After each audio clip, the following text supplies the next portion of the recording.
Hello दोस्तों, आज की कहानी का नाम है भूतनाशक बाबा। सालों पहले माधोपुर और श्यामपुर के जंगल तक भूत प्रेत की कहानियाँ फैली हुई थी। पास के ही गांव के लोग इन्हीं जंगलों में अपने जानवर चराते थे, लेकिन भूत के डर से शाम होने से पहले लौट जाते थे। एक दिन राजू भी उसी जंगल में अपनी बकरियों के लिए घास लेने के लिए गया था। अक्सर काम से जी चुराने वाला राजू मजबूरी में जंगल आया था, इसलिए उसका मन घास काटने का बिल्कुल भी नहीं था। जंगल में आसपास देखता कि घास नहीं है, क्योंकि सारी गाय बकरी घास खा गई थी। अब वो मेरे मन से आगे बढ़ने लगा। जाते जाते वो करीब जंगल के बीच में पहुंच गया था। वहाँ काफ़ी हरी घास और पत्तों से लदे हुए पेड़ थे। पास में ही झरना भी बह रहा था। ये सब देखकर राजू को और लालसा आ गया। उसने सोचा कि कुछ देर पत्थरों पर बैठकर आराम कर लेता हूँ। लेटते ही राजू गहरी नींद में चला गया और सपने देखने लगा। सपने में ही राजू जंगल का रास्ता भूल गया था और उसने एक अजीब से आदमी को भी देखा था। आदमी की शक्ल इतनी डरावनी थी कि राजू की नींद खुल गई। डरा हुआ राजू एकदम उठा और बकरियों के लिए घास काटने लगा। भले ही वो घास काट रहा था, लेकिन उसके जगह से अपने वाले उस डरावने इंसान की शक्ल जा नहीं रही थी। राजू घास जल्दी जल्दी काट रहा था, क्योंकि सूरज लगभग ढलने ही वाला था। उसने कुछ देर बाद दो लोगों की आवाज़ सुनी। वो दौड़ता हुआ उस आवाज़ की तरफ बढ़ने लगा। उसके पास पहुंचकर राजू कहने लगा कि मुझे मेरे गांव जाने का रास्ता बता दीजिए। उसकी बात सुनते ही वो दोनों वहाँ से एकदम गायब हो गए। उन्हें एकदम से गायब होता देख हैरान राजू बेहोश हो गया। कुछ देर बाद जब राजू को होश आया तो उसने अपने सामने वही सपने वाला डरावना आदमी देखा। उसकी आंखें लाल रंग की थी और दांत बाहर निकले हुए। किसी तरह से खुद को संभालकर राजू वहाँ से पागलों की तरह दौड़ने लगा। उसी वक्त एक भालू उसके डकरा गया। उसने ऐसा झपटा मारा राजू पर कि वो नीचे गिर गया। तभी भालू भी आदमी की शक्ल में आ गया। वो भी अजीब और डरावना था। हाथ टेढ़े मेढ़े, होठ कटे हुए और पैर उल्टे थे।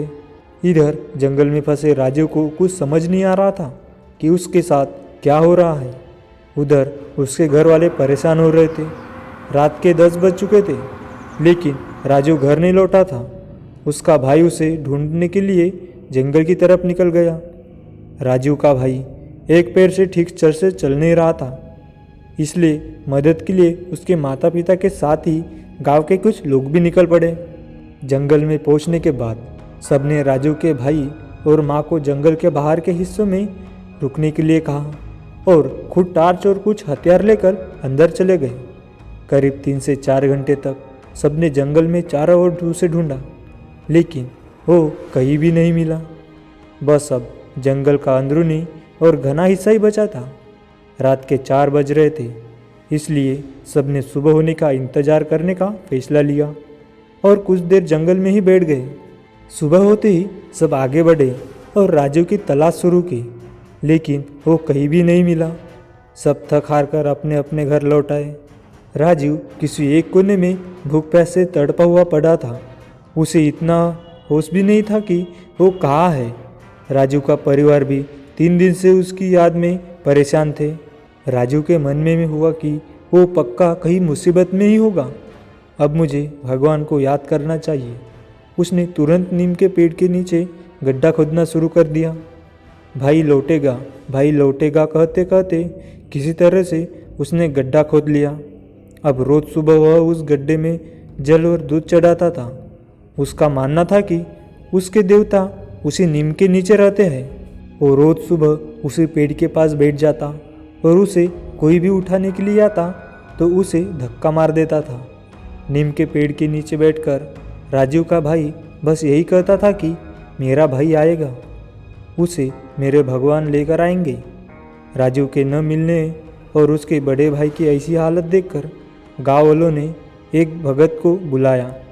उन्होंने कुछ देर ध्यान लगाकर सबको बताया कि राजू जिंदा है और वो कल घर आ जाएगा। उसकी मदद करने के लिए खुद भगवान जा रहे हैं। कुछ दिनों बाद राजू किसी तरह साइकिल में बैठकर घर सही सलामत लौट आकर गया। उसका शरीर इतना कमज़ोर था कि उसे अस्पताल में भर्ती करना पड़ा। करीब 3 दिन बाद उसकी तबीयत ठीक हो गई। अब राजू के भाई ने पूछा कि तुम्हें क्या हुआ था और किस तरह से तुम बचे। राजू ने बताया कि उसे जंगल में भूतों ने घेर रखा हुआ था। वो ऐसा खतरनाक देखते थे कि याद करते ही डर लगता है। आवाज़ें भी अजीब अजीब सी निकाल कर मेरे चारों तरफ नाचते थे।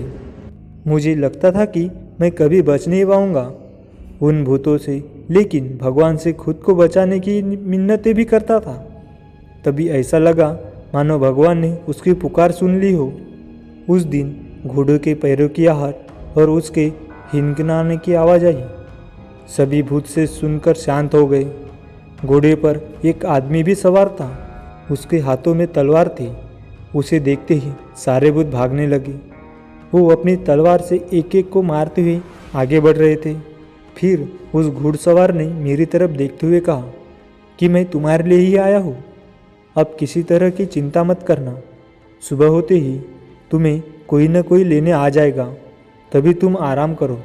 राजू ने आगे कहा कि उनकी इतनी बात से ही दिल को सुकून मिल गया था। वहाँ से सारे भूत भी भाग चुके थे, इसलिए मैं बिना किसी डर के सो गया। सुबह जैसे ही मेरी आँख खुली तो वहाँ एक साइकिल वाला इंसान था। उसने मेरी तरफ हाथ बढ़ाकर कहा कि तुम्हारा घर कहाँ है, बता दो, मैं तुम्हें वहाँ पहुँचा दूँगा। उसके बाद वो मुझे घर ले आया। कहानी की सीख, भगवान पर अटल विश्वास हो तो वो भक्त की मदद करने के लिए किसी न किसी रूप में ज़रूर आते हैं। थैंक यू दोस्तों।